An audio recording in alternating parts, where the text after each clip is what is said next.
Hello again fans, twongeye kubaha ikaze muri iki kiganiro cy'ubwenge maze turebere hamwe ibintu bigera kuri 11 nk'uko byemejwe n'abashakashatsi ko byadufasha kongera ubushobozi bw'ubwonko bwacu mu mikorere yabwo. Ubwo mu yandi magambo, dore ibintu byagufasha kongera ubwenge bwawe bwiyongera ku bwa rusanzwe ufite. Iyi ni ingingo yo kwitabwaho. Ese turi kumwe? Thumbs up. Niba turi kumwe muri urugamba twatangije rwo gukarisha ibitekerezo byacu, dukarisha ubwenge bwacu, handika ikiganza cyawe muri comment section tukubone. Abo twita abanyabwenge turabazi cyane kandi turabubaha cyane. Ni babandi bazi gusobanura amahurizo akomeye cyane muri ubu buzima, ni babandi batanga ibitekerezo isi yose igakurikira, ni babandi batarya iminwa mu gihe bahawe umwanya wo kuvuga, bigirira icyizere mu byo bakora kandi bagahorana udushya mu byo bakora. Buri ngingo yose usanga bafite icyo bayivugaho, babasha gusobanukirwa ibyiyumvo by'abandi, bikabafasha kumenya uko babana n'abandi neza. Abo mu kazi ni abantu bazana inyungu nyinshi mu byo bakora kuko baba basobanukiwe neza ibyo bakora. Ubwenge bw'umuntu usanga bumufasha korerwa n'imibereho mu buryo butandukanye, agahirwa muri byinshi. Ibi bintu ni byiza cyane. Ndatekereza ko nta muntu utifuza iki kintu cy'agaciro ka zahabu, ubwenge. Nanjye kandi ndabyifuza cyane. Rero kuba duhuje umugambi umwe wo kugwiza ubwenge bwadufasha guhindura ubuzima bwacu, muri iki kiganiro nabazaniye ibintu bigera kuri 11 wakora kugira ngo imikorere y'ubwonko bwawe irusheho kuba nziza. Ibintu byadufasha gukuza ubwenge bwacu. Hari abantu usanga bagenda basubira inyuma mu mitekerereze, mu gihe kandi usanga abandi intekerezo zabo zizamuka umunsi ku wundi. Uwo wari uzikira nk'umuhanga ugasanga byarahindutse, yarasubiye inyuma cyane. Ariko ku rundi ruhande ugasanga abandi barakujije ubwenge bwabo cyane. Reka muri aka kanya turebere hamwe uburyo dukwiye kugaburira ubwonko bwacu nk'uko tugaburira igifu cyacu buri munsi. Tubahaye ikaze. Hindura ibitekerezo mu kiganiro, umwanya w'impinduka mu buzima. Icya mbere, video games. Ibi hari abantu benshi biza gutangaza cyane kubera ko bazi ko kumara umwanya runaka ukina imikino ari ugutakaza umwanya wawe. Nyamara kuri iyi ngingo ubushakashatsi bwagaragaje ibitandukanye.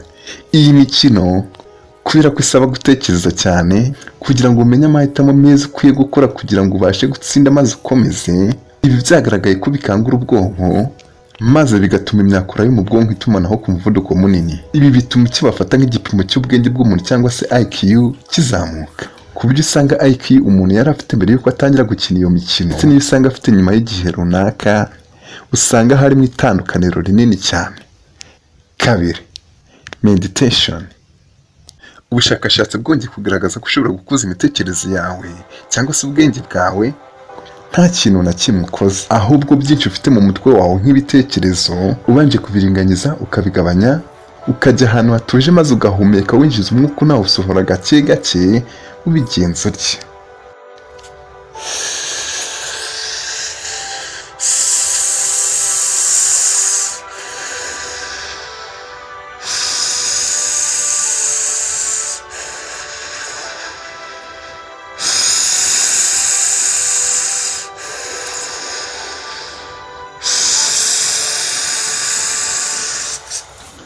Gutyo wita gusa ku buryo winjiza umwuka unawusohora, ibindi byose ntubyiteho, ahubwo ubwonko bwawe ukabwerekeza kuri icyo gikorwa cyonyine. Ibi babyita meditation.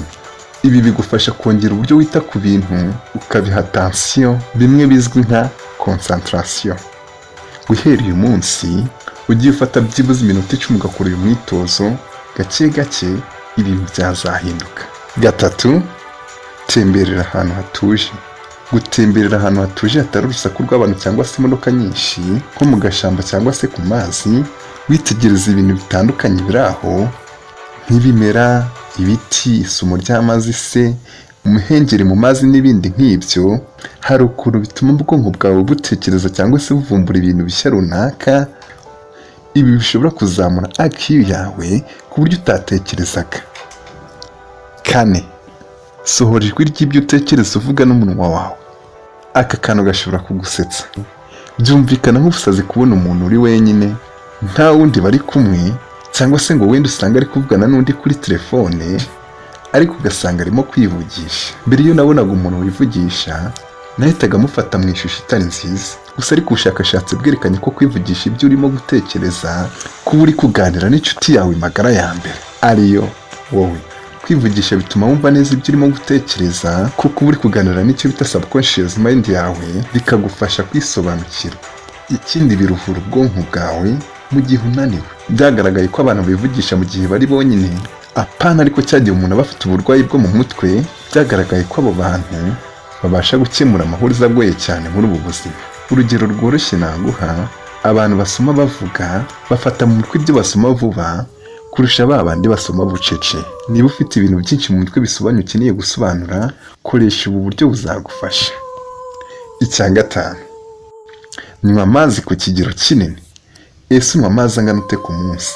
Cyangwa unywa amazi gusa muri cya gihe wumva ufite inyota? Ubushakashatsi bwagaragaje ko umuntu unywa byibuze amazi ari hejuru ya litiro imwe ku munsi, ibi bifasha umubiri we wose, ubwo harimo n'ubwonko bwe, bikongera imikorere myiza y'ubwonko bwe. Amazi atuma imisemburo itwara amakuru y'ubwonko cyangwa se neurotransmitters igenda mu buryo bworoshye. Rero kuva kuri uyu munsi, ongera ingano y'amazi unywa, apana kumva ufite inyota, ubwo akaba ari bwo wibuka kunywa amazi.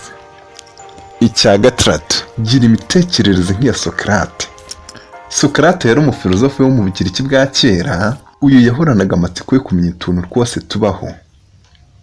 Yahoraga abaza ibibazo, gahunda ari imwe, kumenya. Ntiyigeze atekereza ko ibyo azi bihagije, ko adakeneye kongeraho ubundi bumenyi. Yahoraga yiga aho ari hose. Ibi byatumye ahinduka umuntu w'umuhanga wakomotseho ibitekerezo by'ubwenge mu ngeri zitandukanye, apana mu kintu kimwe. Rero nawe guhera uyu munsi jya uhorana amatsiko yo kumenya. Ubaze kuri buri kimwe wumvishe cyangwa se ubonye, kubera ko kubaza bitera kumenya.